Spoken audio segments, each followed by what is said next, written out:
salut à toi qui me regarde, je suis Christelle et bienvenue sur ma chaîne Koananazi. Oui, je sais, ça fait un petit moment que je n'ai pas fait de vidéo, je n'avais plus de moyens d'enregistrer, enfin si, j'ai toujours ma caméra, mais je n'avais pas d'ordinateur et ma tablette m'ayant lâché, donc je ne pouvais plus poster sur YouTube. Donc bonne nouvelle, j'ai investi dans un nouvel ordinateur. Tadam! Bon, je te cache pas que j'étais contente de faire un break de 2 mois, surtout avec les réseaux sociaux pour me recentrer sur moi-même. Une vraie introspection quoi. Mais avant de continuer, abonne-toi à ma chaîne si ce n'est pas déjà fait et active la cloche de notification. Le confinement, un temps de pause pour soi et pour la planète. Je ne sais pas comment tu as vécu le confinement, mais de mon côté, je reste toujours confinée, même si ici, en Grande-Bretagne, le gouvernement a décidé de commencer le déconfinement le 13 mai dernier. Si tu n'as pas suivi mes précédentes vidéos et ma page Instagram, je suis actuellement à Londres en train de faire une formation à distance en tant que coach sportif.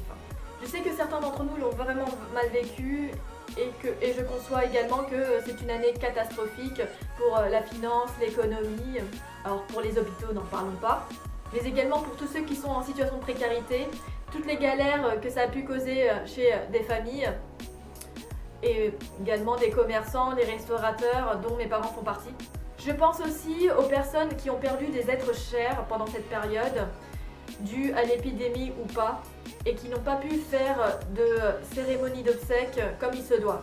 Malgré tous ces drames de la vie, je crois profondément que tout a un sens, et même ce confinement dans notre vie.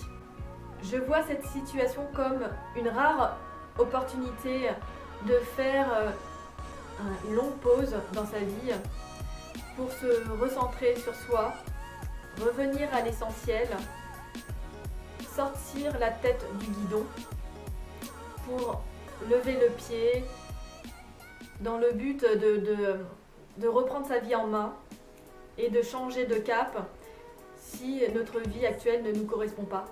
Comme si l'on faisait un jeûne de 2 mois et que à la fin on apprécie le goût des aliments et que auparavant on réalise que ce que l'on mangeait c'était ni bon en goût ni en nutriments et donc toxique pour son esprit et son corps.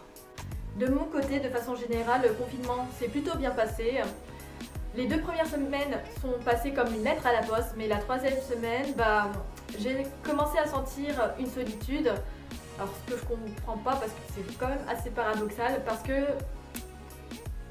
j'étais et je suis toujours en contact régulièrement avec mes amis et ma famille et c'était quelque chose que je recherchais, le fait d'être seule, parce que j'apprécie et j'ai envie de pousser justement cette expérience pendant quelques temps pour mon développement personnel et c'est pour ça que je reste à Londres notamment. En tout cas, je me suis très vite adaptée à la situation car ça m'a poussée à être plus créative, plus disciplinée, tester de nouvelles choses et en même temps à me cultiver un peu plus, mais en même temps à ralentir mon rythme, à chiller un peu plus et apprendre aussi à mieux écouter mon corps. Quand il dit stop, c'est stop. Parce que le seul meilleur ami que tu as et que tu dois supporter toute ta vie, c'est bien toi. L'année 2020, quand le karma se déchaîne, l'impermanence s'enchaîne. Ce que nous avons vécu hier est différent aujourd'hui et sera différent demain. C'est important dans tout changement de ne pas s'attacher au passé, c'est-à-dire de le ressasser et de vivre dans le passé. Tout comme vivre dans le futur, c'est-à-dire à planifier plein de projets au détriment de sa vie actuelle. Au contraire, il est important de vivre pleinement le moment présent, comme si chaque jour était le dernier instant de sa vie. Je dis ça parce que le temps est une valeur inestimable, plus que l'argent, parce qu'on ne peut ni le contrôler, ni le reprendre. Personne ne connaît sa durée de vie, ni celle des autres. Le monde, y compris nous-mêmes, est en perpétuel changement. On pense souvent dans notre inconscient, surtout quand on est jeune, que notre vie est éternelle et que celle de nos proches également. Et donc on fuit la réalité de la vie, c'est-à-dire la vieillesse, la maladie et la mort, jusqu'à ce que cette réalité nous rattrape. Chaque chose a un cycle de vie, y compris les animaux et les plantes, mais également au niveau du macrocosme, comme par exemple les étoiles, et au niveau du microcosme, comme par exemple nos cellules. Bon, c'est pas parce qu'on vieillit physiquement qu'on peut pas rester jeune dans son esprit.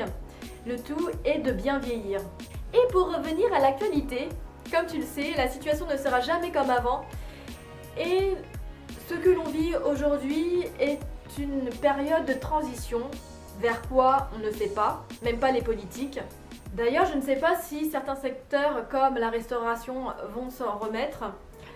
En tout cas, je pense que beaucoup d'entre nous vont se tourner dans des domaines qu'on n'aurait pas pensé auparavant ou pas aussi vite, comme le secteur du digital ou des boulots dans le télétravail pour rester plus à la maison ou carrément changer de cadre de vie, comme par exemple vivre à la campagne plutôt qu'en ville.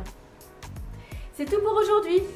Dis-moi dans les commentaires ton ressenti concernant ces 2 mois de confinement, si tu l'as plutôt bien vécu, si tu l'as bien vécu et si tu as fait une introspection sur toi-même, justement, quelles sont tes résolutions, on va dire, de cette année et pour les années qui viennent.